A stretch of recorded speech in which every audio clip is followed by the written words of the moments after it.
نگاہوں میں منزلیں تھیں، ہم گرے، گر کے سنبھلتے گئے. ہواؤں نے بہت کوشش کی بجھانے کی، لیکن ہم آندھیوں میں بھی چلتے گئے.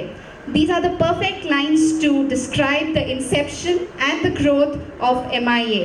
ایسی ہی آندھیوں سے گزرتے ہوئے MIA is successfully established today.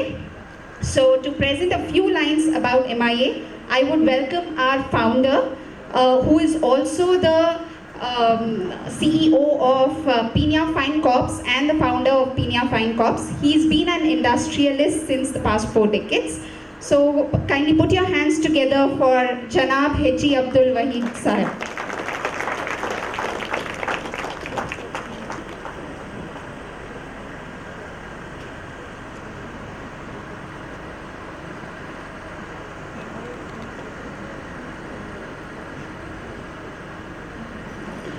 السلام علیکم ورحمۃ اللہ وبرکاتہ. بغیر تحمیل کے میں سیدھا موضوع پہ جانا چاہتا ہوں، کیونکہ وقت بالکل تھوڑا دیا گیا ہے، مجھے 15 منٹ کے اندر سے بات ختم کرنی ہے. تو الحمدللہ آج یہ مسلم انڈسٹریلسٹ ایسوسی ایشن اللہ تعالیٰ نے اس سطح پر پہنچایا ہے جس کا گمان بھی نہیں کر سکتے. 1982 میں جب ہم لوگ انڈسٹری سٹارٹ کیے پینیا میں، تو وہاں حالات بڑے ناساز تھے قوم کے، کیونکہ میں خود ایک نااہل تھا، تو میں اہل کی تلاش میں تھا. تو مجھے ہمارے دوست اور بڑے محسن حسین بھائی مل گئے. تب کوئی پہچانے نہیں جاتے تھے. تب ہم دونوں مل کر وہاں کی جو مسلمانوں کی حالت تھی اس پر دیکھ کر ہم لوگوں نے سوچا کہ یہاں کے کچھ بچوں کے لیے کچھ ایجوکیشن کا نظام کیا جائے، کیونکہ ہم لوگ دنیا میں جو ہے اگر کمپیٹ کر سکتے ہیں تو صرف ایجوکیشن سے کر سکتے ہیں. تو کوشش جاری رہی اور وہاں کے لوگوں نے بھی ذرا مدد کی. تو ایک اسکول جو ہے ہم لوگوں نے 1998 کے اندر ایک گورنمنٹ سے اسکول سینکشن کرائی، جس میں 32 بچے ملے ہمیں، 32. جب بچے بڑھتے گئے تو ہم لوگوں نے اوپر جو ایک ادارے کی جگہ تھی تو ہم نے کہا کہ ہم یہاں اسکول بن دیں گے تاکہ بچوں کو تعلیم کا نظام ہو جائے. جب ہم نے تعمیر کو لنٹر لیول تک گئے تو پھر انہوں نے ہمیں اپوزیشن کر دیا کہ ہم یہاں دکان بنائیں گے، اسکول کو نہیں دیں گے. تو پھر اللہ تعالیٰ نے اور ان کے دلوں میں بات ڈالی تو اسکول کو کنسٹرکشن کے لیے اجازت دی. تو ہم نے کنسٹرکشن کیا اور بچے بہت بڑھتے گئے تو ناکافی ہوئی. کیونکہ میں مختصر کرتے ہوئے جا رہا ہوں، تو ہمارے فاؤنڈر پریزیڈنٹ اس ادارے کے مسلم انڈسٹریز ایسوسی ایشن کے ہمارے انور اقبال صاحب آگے بڑھ کر پوری عمارت کو مکمل کیا، اور باقی کے ساتھی بھی ساتھ دیتے گئے. تو ایک کمپیوٹر سینٹر، ساری چیزیں کھلے تو 300 سے زائد بچے ہو گئے. اس کے بعد ہم لوگوں نے ساتھیوں سے ملنا شروع ہوا تو پھر الحمدللہ یہ ایسوسی ایشن فارم ہوا اور اللہ نے ان سے کام بہت بڑا لیا.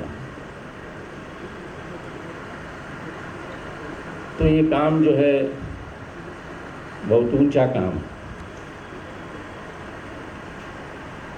اس سے کیا ملنے والا ہے وہ بہت اونچا ہے. تو جس دن حضور صلی اللہ علیہ وسلم کو پہلی آیت نازل ہوئی تو آپ گھر آئے تو گھبرائے ہوئے آئے تھے. تو خدیجہ رضی اللہ تعالیٰ کے پاس پہنچے تو آپ نے تسلی دی، اور جو صفات گنائی ہیں حضور صلی اللہ علیہ وسلم کی کوئی عبادت وہاں نہیں گنوائی، حالانکہ آپ صلی اللہ علیہ وسلم اسی عبادت کرتے تھے کہ آپ کے پاؤں میں ورم آ جاتے تھے، مگر جتنے صفات خدیجہ رضی اللہ عنہ نے سنائی ہیں وہ سارے کے سارے جو ہیں وہ سوشل ورک۔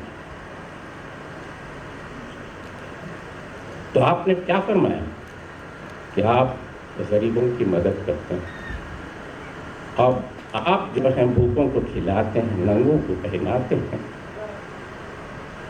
تو سارے صفات جتنے بھی گنائے گئے ہیں وہ سارے کے سارے جو تھے وہ سوشل ورک ہیں۔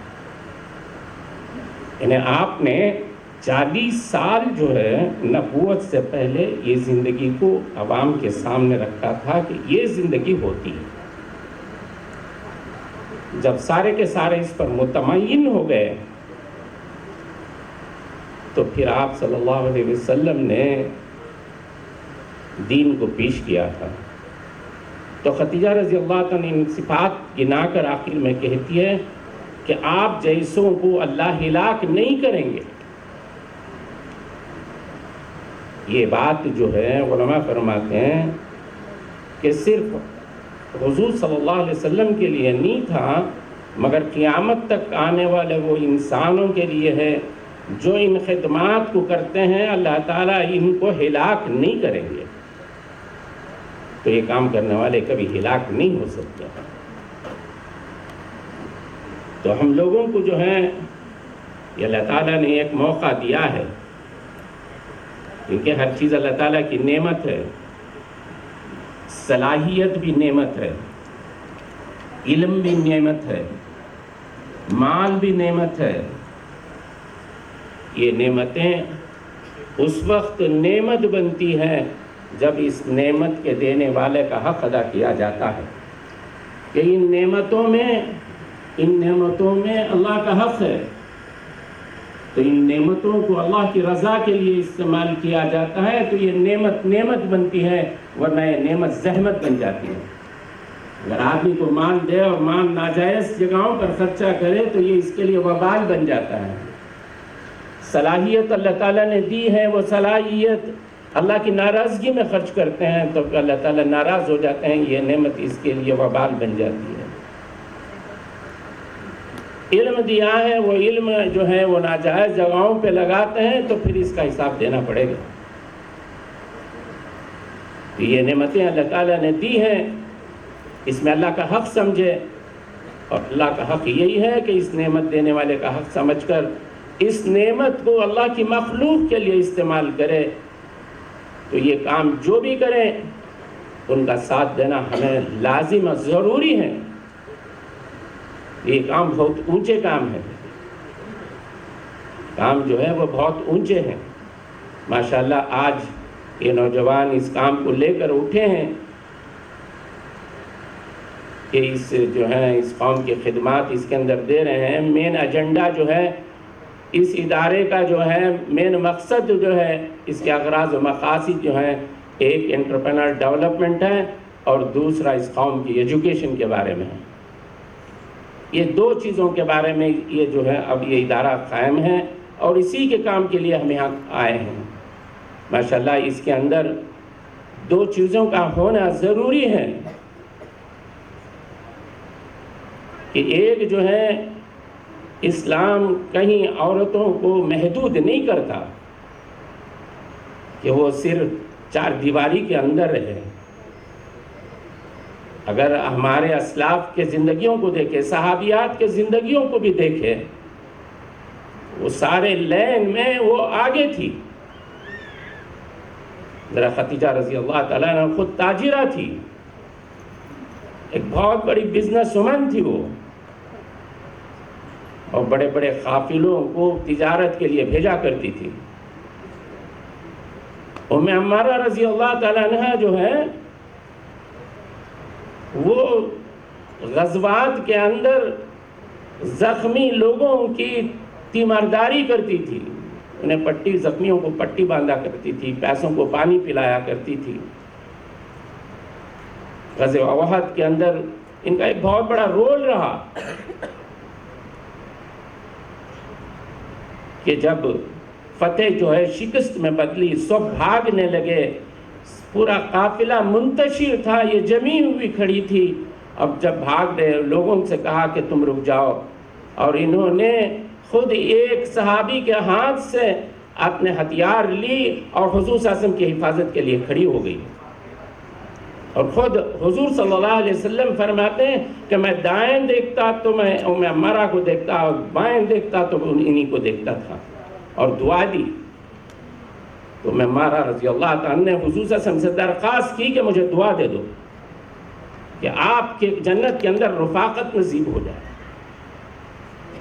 بولنے کا یہ مطلب ہے کہ عورتیں سارے دین میں صرف محدود نہیں کر دیا گیا ہے، انہیں جو ہے کاموں کے اندر بھی اجازت دی گئی ہے، مگر ہم کام یہ کریں کہ حدود شریعہ کے اندر رہ کر اس کو کام کو کریں، کیونکہ یہ کام ہم اپنی آخرت کے بنانے کے لیے کر رہے ہیں، واہوائی اور ہمیں نام و نمود و شہرت کے لیے نہیں کرنا ہے، ہم اپنی آخرت کے لیے کرنا ہے، اللہ کے لیے ہم اس کام کو کرنا ہے۔ اللہ تعالیٰ نے ایک ذمہ داری دی ہے ہمیں، اس ذمہ داری کو ہم کو نبھانا ہے، کیونکہ کل قیامت کے دن ہر ایک کو اپنی ذمہ داری کے بارے میں سوال ہوتا ہے، نتائج کے بارے میں سوال نہیں ہوتا، کیونکہ ذمہ دار کو ذمہ داری کے بارے میں پوچھا جاتا ہے۔ انبیاء اکرام کو بھی ان کی ذمہ داری کے بارے میں ان سے پوچھا جاتا ہے کہ تم نے ذمہ داری کتنی پوری کی، کیونکہ کئی نبی ایسے ہیں جن کے ایک بھی امتی نہیں ہے، حالانکہ انہوں نے 800 سال 900 سال محنت کی ہے، مگر ان کے ایک امتی بھی نہیں ہے۔ تو ذمہ دار کو ذمہ داری کے بارے میں پوچھا جاتا ہے۔ ہم سب ذمہ دار ہیں اس امت کے، ہم کوئی بھی ذمہ داری سے خالص نہیں، ہم اپنی ذمہ داری کو پورا کرنا ہے تاکہ کل قیامت کے دن ہم حساب دے سکیں اس زندگی کا۔ تو ہم لوگ کام کریں، حدود شریعہ کے اندر رہ کر کام کریں، کیونکہ ہم آخرت بنانے کے لیے کام کر رہے ہیں۔ ایسا نہ ہو کہ دوسروں کی دنیا بنانے کے لیے اپنی آخرت کو اجاڑ کر ان کی دنیا بنانے کی ضرورت نہیں ہے۔ ہم پہلے اپنی آخرت کی بھی فکر کریں، ہم یہ کام اپنی آخرت کے بنانے کے لیے کر رہے ہیں، ہم واہواہ اور شہرت کے لیے نہیں کر رہے ہیں۔ اور جہاں بھی عورتیں، ام سلمہ رضی اللہ تعالیٰ عنہ ایسے قابل عورت تھی تو جن کے پاس حضور صلی اللہ علیہ وسلم جایا کرتے تھے مشورے کے لیے، زیادہ تر جتنی سیاسی پولیٹیکل باتیں ہوتی تھی اس مشورے کے لیے ام سلمہ رضی اللہ عنہ کے پاس جایا کرتے تھے حضور صلی اللہ علیہ وسلم، اور ان سے رائے لیا کرتے تھے کہ میں اب کیسا کروں آگے۔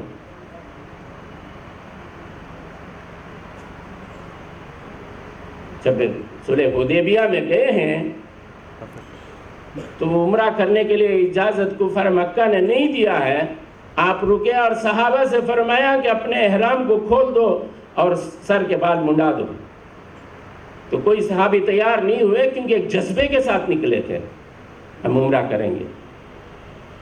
تو حضور صلی اللہ علیہ وسلم غم زدہ ہو جاتے ہیں اور خیمے میں آتے ہیں جہاں ام سلمہ رضی اللہ عنہ بیٹھی ہوئی رہتی ہے، تو ام سلمہ رضی اللہ عنہ سے کہتے ہیں کہ ایک صحابہ میری بات کو کوئی نہیں مان رہا ہے، تو ام سلمہ رضی اللہ عنہ نے تسلی دی، کہا کہ ایسا نہیں ہے، وہ آپ کے محبت کے اندر، جذبے کے اندر وہ ایسے ہو گئے ہیں کہ انہیں بات سمجھ میں نہیں آ رہی ہے، آپ جائیں ان کے درمیان میں بیٹھ کر آپ اپنے خود کے بال سر منڈائیں تو پھر وہ صحابہ بھی کریں گے۔ آپ نے رائے دی ام سلمہ رضی اللہ عنہ، بڑی پریشان ہو کر آپ سے گئے تھے، جب حضور صلی اللہ علیہ وسلم آئے اور ان درمیان میں صحابہ کے بیٹھ کر اپنے سر کے بال منڈایا تو پورے صحابہ میں اپنے بال کو منڈا دیا۔ یعنی بڑے بڑے سچویشنز کے اندر، بڑے بڑے مسائل کے اندر آپ صحابیات سے، اپنے بیویوں سے مشورہ کرتے تھے۔ اللہ تعالیٰ نے ایسی قابلیت دی تھی، ایسی صلاحیتیں دی تھی، تو ان صلاحیتوں کا استعمال کرنا ہے۔ اور تاریخ بھی بتاتی ہے جن انبیاء اکرام کو ان کی بیویوں نے ساتھ دیا ہے ان کے امتیاں بڑے ہیں، اور جن انبیاء اکرام کو ان کی بیویوں نے ساتھ نہیں دیا تو پھر ان کے امتیاں بھی نہیں بڑھ سکیں۔ یہ جتنی بھی ترقی ہو سکتی ہیں تو آپ لوگ، اللہ تعالیٰ آپ کے اندر صلاحیتیں دیا ہے، اور اللہ تعالیٰ نے آپ کو ایک موقع دیا ہے کہ امت کی خدمت کرنے کا۔ ابھی حال میں سامنے آئے تھے ہمارے حفیظ بھائی، انہوں نے ہم نے مشورہ کیا کہ بھئی ہمارے پاس اب گورنمنٹ اسکول ہے جہاں پر پہلی بات استاد تو گورنمنٹ نے نہیں دی، ہم لوگوں نے ایک کمپنی سے ایک ٹیچر کو ہائر کر اس گورنمنٹ اسکول میں ڈالا اور اس کو 8 اسٹینڈرڈ تک لے گئے. اب وہاں سے جو 9th کو جانا ہے وہاں کوئی پروویژن نہیں ہے، اور گورنمنٹ نے کہا کہ گورنمنٹ اسکول تھوڑی دور پہ ہے، وہاں جو ہے وہاں بھیج دو. تو ہم نے پوری کوشش کی، منسٹروں تک ملا تو کام نہیں ہو سکا. تو وہ لڑکیاں جو پڑھ رہی ہیں وہ وہیں 8th میں ڈراپ آؤٹ ہو جا رہی ہیں کیونکہ کوئی بھیجنے کو تیار نہیں ہے دور. تو ہمارے جنرل سیکرٹری MIA کے فرما رہے تھے کہ ایک لڑکی کے اندر ایسی صلاحیت تھی، وہ لڑکی جو ہے ہائر اسٹڈیز جو ہے اس کے لیے بہت آسان تھی، اتنی تھی، غریب گھرانے کی ہے مگر صلاحیت اتنی تھی کہ وہ within 100 کے اندر وہ رینکنگ آ سکتی تھی CET کے اندر. تو اس کی ماں نے کہا کہ وہ اب یہاں تو 8 تک ہے، آگے یہ جا نہیں سکتی اور میں نے بھیج نہیں سکتی کہ یشونت-پور کو جو ہے تقریباً 10 کلومیٹر دور پہ میں اپنی بچی کو نہیں بھیجتی، اس کو گھر میں ہی رکھ لیا. تبھی لوگوں نے تقاضے لائے کہ اس تقاضے کو کیسے پورا کیا جائے. الحمدللہ ہماری جو مبارکہ پبلک سکول ہے ہم لوگوں نے اسی لیے کھولا، حالانکہ گورنمنٹ سکول کو بھی فنڈنگ یہی ہمیں لوگوں نے کر رہی ہیں، تو یہ ساتھی نے سب نبھا رہے ہیں. اب سوچا کہ بھی کیونکہ ہم آزادانہ کام نہیں کر سکتے تھے تو ہم نے ایک مبارکہ پبلک سکول، ایک چیریٹیبل آرگنائزیشن کھولا جس کے اندر تقریباً ان 2 سالوں کے اندر تقریباً 350 تک بچے پہنچ گئے ہیں. تو وہ جو ہیں اب اس سال جو ہیں وہ 25 لڑکیاں ہیں اور لڑکے بھی ہیں، مگر ہم لڑکیوں پر کانسنٹریٹ کر رہے ہیں کیونکہ لڑکے کہیں بھی دور جا کے پڑھ سکتے ہیں، لڑکیوں کو ان کے مائیں نہیں بھیج رہی ہیں. تو ہم نے سوچا کہ بھی یہ لڑکیوں کو کیسے اڈاپٹ کر لیا جائے مبارکہ پبلک سکول کے اندر. اور دیکھا گیا کہ اس کا بجٹ کے اندر میٹنگ میں بیٹھے رہے ہمارے صدر صاحب، شفیق صاحب بھی تھے، ان لوگوں نے بجٹنگ کی تو بتایا گیا کہ ایک لڑکی کے اوپر تقریباً 36,000 روپیز ایکسپنس آتے ہیں ٹرانسپورٹیشن کے ساتھ. تو یہ تقاضے ہیں، آپ لوگ لیں، اور جب آپ لوگ اس کے ارادے کر لیتے ہیں، اللہ سے مدد مانگتے ہیں تو پھر اللہ تعالیٰ آپ کی مدد کریں گے. کیونکہ جب بھی مخلصین کوئی کام کو لے کر کھڑے ہوتے ہیں اللہ تعالیٰ انہیں 2 چیزیں دیتے ہیں. اخلاص کے ساتھ اللہ کے لیے کوئی کرنے کی نیت لے کر اللہ کے بھروسے پر کھڑے ہو جاتے ہیں تو پھر اللہ تعالیٰ ان کی مدد فرماتے ہیں. اور ان 2 چیزیں انہیں دیتے ہیں. ایک جو ہے اسباب دیتے ہیں، انہیں جتنی ضروریات ان کے کرنے کے لیے ہوتی ہیں وہ اللہ پورے کریں گے. دوسری چیز انہیں عملہ دیں گے، ان کو ایک ٹیم دیں گے اللہ تعالیٰ، جو ٹیم اس کام کو اس کے سطح پر پہنچائے گی، انجام تک پہنچائے گی. یہ 2 چیزیں مخلصین کو ہمیشہ اللہ تعالیٰ نے دیا ہے. اور آج آپ لوگ جڑے ہیں، میرے اللہ سے دعا ہے آپ مخلصین اس کام کو لے کر کھڑے ہو رہے ہیں اور آپ اس سب کے پہلی سب کے لوگ ہیں. یہ ہماری بہنیں جو ہیں یہ پہلی سب کے ہیں. اگر پہلی سب صحیح ہو جاتی ہے پیچھے آنے والی صفیں وہ سیدھی ہوتی چلی جائیں گے، اس کو سیدھے کرنے کی ضرورت نہیں ہے. تو ماشاءاللہ آپ جو ہیں پڑھے لکھے بھی ہیں، تعلیم یافتہ بھی ہیں، اللہ تعالیٰ آپ کو صلاحیتیں بھی دی ہیں. اگر آپ یہ 2 چیزوں کو لے کر اپنی آخرت کے بنا کے کھڑے ہو جائیں گے تو انشاءاللہ اللہ تعالیٰ آپ کو یہ جو ہیں پوری دنیا کے لیے مثال قائم کریں گے اور دنیا آپ کے اس کام کو دیکھ کر حج کرے گی کہ یہ کرے گی کہ یہ لوگ تھے، انہوں نے شروع کیا تھا، آج اس نتیجے پر پہنچ گئے ہیں. اللہ تعالیٰ سے دعا ہے اللہ تعالیٰ ہم سب کو بولنے سننے سے زیادہ سمجھنے کی توفیق نصیب فرمائے اور سمجھنے سے زیادہ عمل کرنے کی توفیق نصیب فرمائے. وآخر الدعوانا الحمدللہ رب العالمین.